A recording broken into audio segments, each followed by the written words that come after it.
ബഹുമാനപ്പെട്ട മുഖ്യമന്ത്രി അദ്ദേഹം രണ്ട് കാര്യം പറഞ്ഞു. ഒന്ന്, ഞങ്ങൾ തുടങ്ങിയിട്ടല്ലേ ഉള്ളൂ, ഭരണം അല്പസമയം തരില്ലേ, ഞങ്ങൾ അതിന് തയ്യാറാണ് സാർ. കടത്തിന്റെ കാര്യത്തിൽ എത്രാം സ്ഥാനത്താണ്? 10ാം സ്ഥാനത്താണ് കേരളം.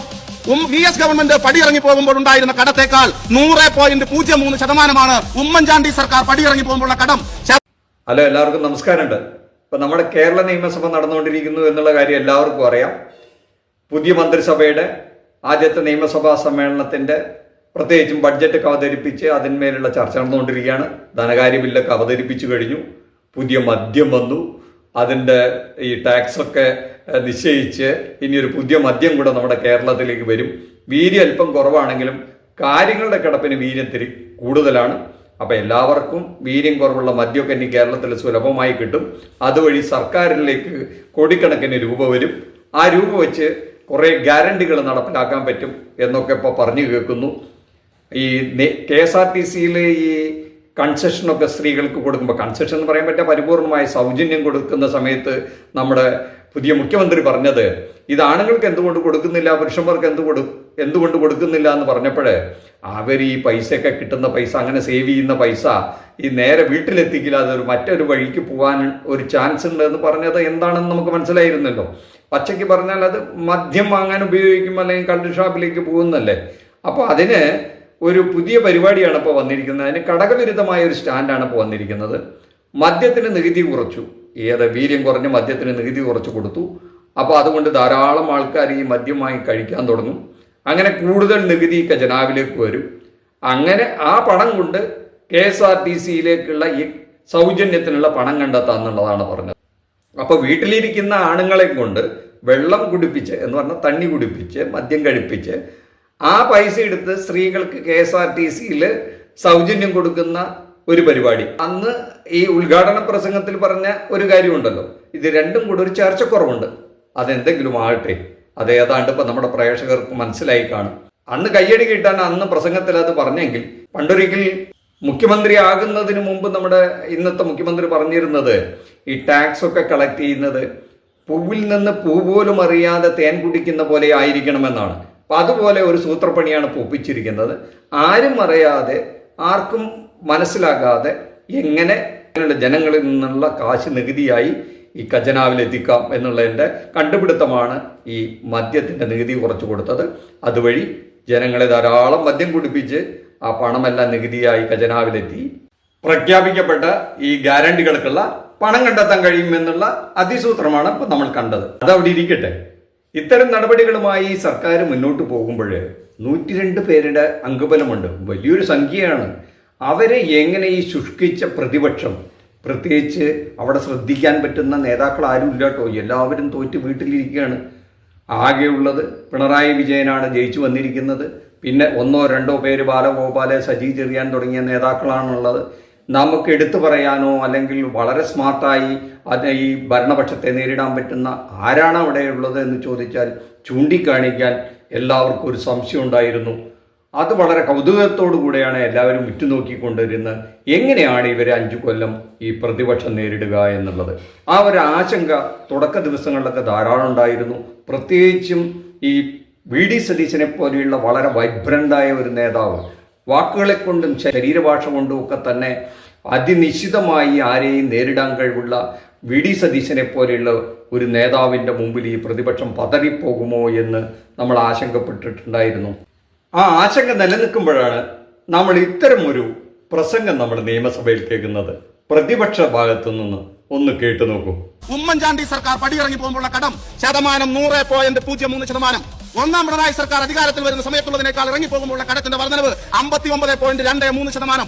രണ്ടാം പിണറായി സർക്കാർ അധികാരത്തിൽ ഇറങ്ങിപ്പോകുന്നതിന് മുമ്പുള്ള കടത്തിന്റെ ശതമാനം 45.66%. ഇതാണ് കടത്തിന്റെ ശതമാനം. ഇത് പറയുമ്പോൾ വസ്തുതയാണ്. ഈ കടം എന്തിനു വേണ്ടിയാണ് എടുത്തത്? കേരളം ഇന്നേ വരെ കേരളത്തിലെ 140 മണ്ഡലങ്ങളിലും ഇപ്പോൾ നടന്നതുപോലെയുള്ള വികസനത്തിന്റെ സംഖ്യ വിനിയോഗിക്കപ്പെട്ട ഒരു കാലം 57 തൊട്ട് 2026 വരെയുള്ള ഈ 69 കൊല്ലക്കാലത്തെ ചരിത്രത്തിനിടയിൽ വലിയ വികസനം ഭരണപക്ഷമെന്നോ പ്രതിപക്ഷമെന്നോ വ്യത്യാസമില്ലാതെ നടത്തിയ കാലമായിരുന്നു സാർ കഴിഞ്ഞ 10 വർഷക്കാലം. എന്തായിരുന്നു UDF നൽകിയ വാഗ്ദാനം? ഞങ്ങൾ അധികാരത്തിൽ വന്നാൽ ആദ്യ മന്ത്രിസഭാ യോഗത്തിൽ ആശാമാരുടെ ഓണറേറിയം 21,000 ആക്കും. ആക്കിയോ? സാമൂഹ്യക്ഷേമ പെൻഷൻ ഞങ്ങൾ അധികാരത്തിൽ വന്നാൽ ആദ്യ മന്ത്രിസഭാ യോഗത്തിൽ വർദ്ധിപ്പിക്കും. ഒരു നയ പൈസ വർദ്ധിപ്പിച്ചോ? മെയ് 4 റിസൾട്ട് വന്നു. 8-ാം തീയതി കേന്ദ്രത്തിന്റെ കത്താണ്. എന്താ കത്ത്? PM-ശ്രീ പദ്ധതി നടപ്പിലാക്കണമെന്ന്. കേരളത്തിൽ ഭരണം മാറി എന്നറിഞ്ഞപ്പോൾ കേന്ദ്രത്തിന് കത്തയക്കാൻ PM-ശ്രീ നടപ്പിലാക്കണമെന്ന് ആവശ്യപ്പെട്ട് കത്തയക്കാൻ കഴിയുന്ന നിലയിലുള്ള അന്തരീക്ഷം RSSന് കുടപിടിക്കുന്ന ഒരു ഗവൺമെന്റ് ഈ കേരളത്തിൽ ഉണ്ട് എന്നതുകൊണ്ടാണ്. കോൺഗ്രസ് ഭരിക്കുന്ന സംസ്ഥാനമില്ലേ? തെലങ്കാനയിൽ, കർണാടകയിൽ PM-ശ്രീ നടപ്പിലാക്കിയിട്ടില്ലേ? ഇപ്പൊ ഇവിടെ മുഖ്യമന്ത്രി അറിയാതെ ഗവർണർ യോഗം വിളിക്കാൻ ഉന്നത ഉദ്യോഗസ്ഥന്മാരുടെ കേരളത്തിന്റെ ചരിത്രത്തിൽ നേരിട്ടുണ്ടായിട്ടില്ല. ഉന്നത ഉദ്യോഗസ്ഥന്മാരുടെ യോഗം മുഖ്യമന്ത്രി അറിയാതെ ഗവർണർ നേരിട്ട് വിളിക്കുക. VC-മാരുടെ യോഗം RSS നേതാവ് വിളിക്കുക. ഇവിടെ ഇപ്പോ തദ്ദേശഭരണ വകുപ്പ് മന്ത്രിയായിരുന്ന മുമ്പ് ചോദിച്ച ഒരു ചോദ്യമുണ്ട്, ആരായി പിണറായി വിജയൻ? ഒരു പഞ്ചായത്ത് മെമ്പറെങ്കിലാണോ എന്ന്. പക്ഷേ നാം കാണണം, അന്ന് ചോദിച്ചപ്പോൾ പിണറായി പാർട്ടിയുടെ സംസ്ഥാന സെക്രട്ടറി ആയിരുന്നു. പക്ഷേ നാം കാണണം, RSS നേതാവ് വിളിച്ച യോഗത്തിൽ ഈ സംസ്ഥാനത്തെ ഏറ്റവും പരമോന്നത പദവിയിലുള്ള ഉന്നത വിദ്യാഭ്യാസ മേഖലയ്ക്ക് ദിശാബോധം നൽകേണ്ട വൈസ് ചാൻസലർമാർ പങ്കെടുക്കുന്ന RSSന്റെ അജണ്ടയിലേക്ക് കേരളം പോകുന്ന കാഴ്ചയാണ്, നയവ്യതിയാനമാണ് നമുക്ക് കാണാൻ സാധിക്കുന്നത്. 15 കൊല്ലത്തെ മദ്യം ഒഴുക്കായിരുന്നു കേരളത്തിൽ LDF എന്നല്ലേ പറഞ്ഞ് ബാർ കൂടുതൽ അനുവദിച്ചിട്ട്. 15 വർഷത്തെ മദ്യ വിൽപ്പനയുടെ കണക്കുണ്ട്.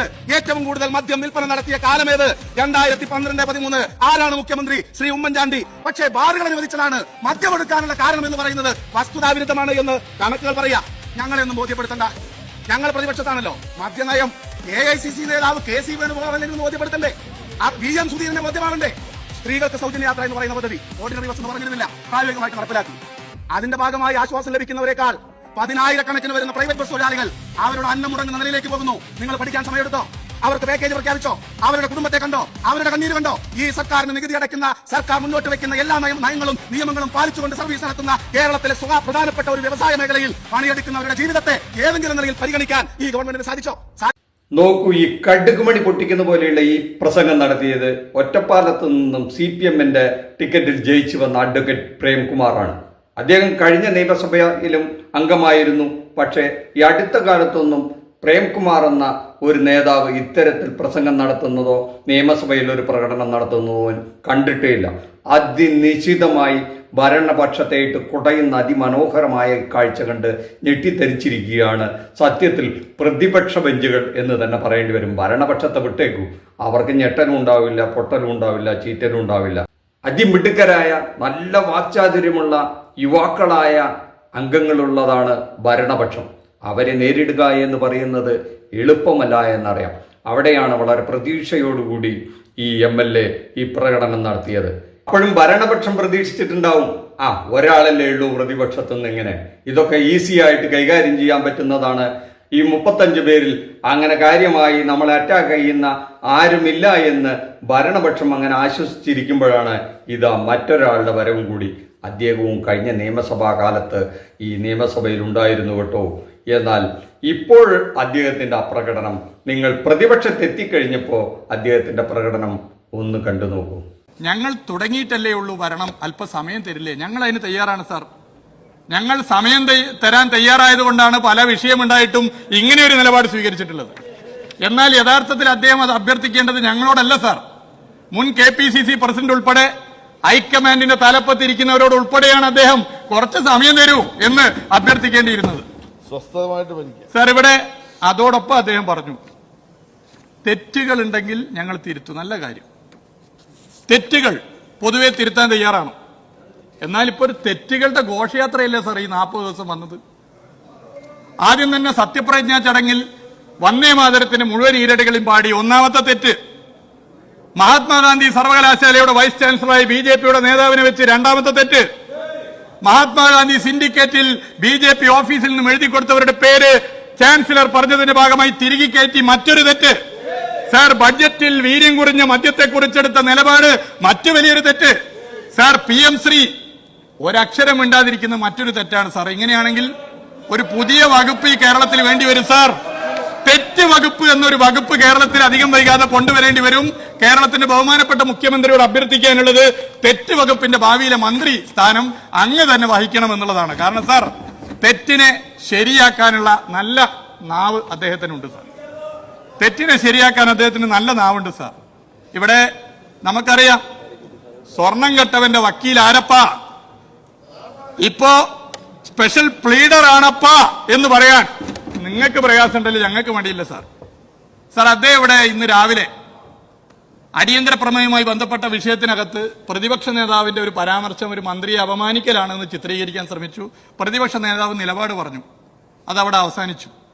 എന്നാൽ കഴിഞ്ഞ തവണ പ്രതിപക്ഷ നേതാവായി അദ്ദേഹം ഇരുന്നപ്പോൾ ഈ ട്രഷറി ബെഞ്ചിലിരുന്ന മന്ത്രിമാരെ പറ്റി എന്തൊക്കെ വാചകങ്ങളാണ് ഉപയോഗിച്ചത് ഞാൻ പറയേണ്ടതുണ്ടോ? വിദ്യാഭ്യാസ മന്ത്രി, ആരോഗ്യമന്ത്രി തുടങ്ങി എല്ലാ മന്ത്രിമാരെയും അദ്ദേഹം പ്രതിപക്ഷ നേതാവായപ്പോൾ ഉപയോഗിച്ച പദപ്രയോഗങ്ങൾ എന്താണ് എന്നുള്ളത് നമ്മുടെ രേഖയിലുമുണ്ട്. പുറത്തൊന്നും പറഞ്ഞ എന്താണെന്നുള്ളത് വളരെ കൃത്യമായി നമുക്കറിയാവുന്നതാണ്. അപ്പോ തെറ്റിനെ ശരിയാക്കാനുള്ള നല്ല ധാരണയുള്ള വ്യക്തിയാണ് കേരളത്തിന്റെ മുഖ്യമന്ത്രി. ഒരു കാര്യം ഉറപ്പിച്ചു പറയാൻ ഞാൻ ആഗ്രഹിക്കുന്നു.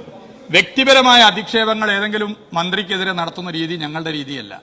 ഇന്ന് അങ്ങനെ നടത്താനുള്ള ശ്രമം ഉണ്ടാക്കാനുള്ള ഭാഗം ചില ട്രഷറി ബെഞ്ചിലെ ചില അംഗങ്ങളുടെ ഭാഗത്തുനിന്ന് ഉണ്ടായിട്ടുണ്ട്. മന്ത്രിമാരെ വ്യക്തിപരമായി അധിക്ഷേപിക്കുന്ന രീതി ഞങ്ങൾക്കില്ല.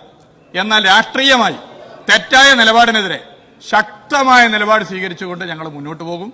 ഒരു പുതിയ ഗവൺമെന്റ് എന്നുള്ള നിലയിൽ ആ കാര്യങ്ങൾ മനസ്സിലാക്കിക്കൊണ്ട് തന്നെയാണ് ഞങ്ങൾ മുന്നോട്ട് പോകുന്നത്.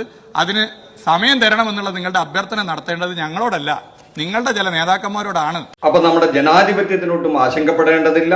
പ്രതിപക്ഷ അംഗസംഖ്യ കുറവാണെങ്കിലും മാറ്റർ കൊണ്ട്, കണ്ടന്റ് കൊണ്ട് ഈ വലിയ ഭരണപക്ഷത്തെ എതിർക്കാൻ ആൾക്കാരുണ്ട് എന്നുള്ളത് നമുക്ക് ആശ്വാസം നൽകുന്നതാണ്. എന്തായാലും ജനാധിപത്യത്തിന് കരുത്തുണ്ടാവട്ടെ എന്ന് മാത്രം പറഞ്ഞുകൊണ്ട് നിർത്തുന്നു. മറ്റൊരു വിഷയമായി മറ്റൊരു എപ്പിസോഡിൽ കാണുന്നവരെ താങ്ക് യു.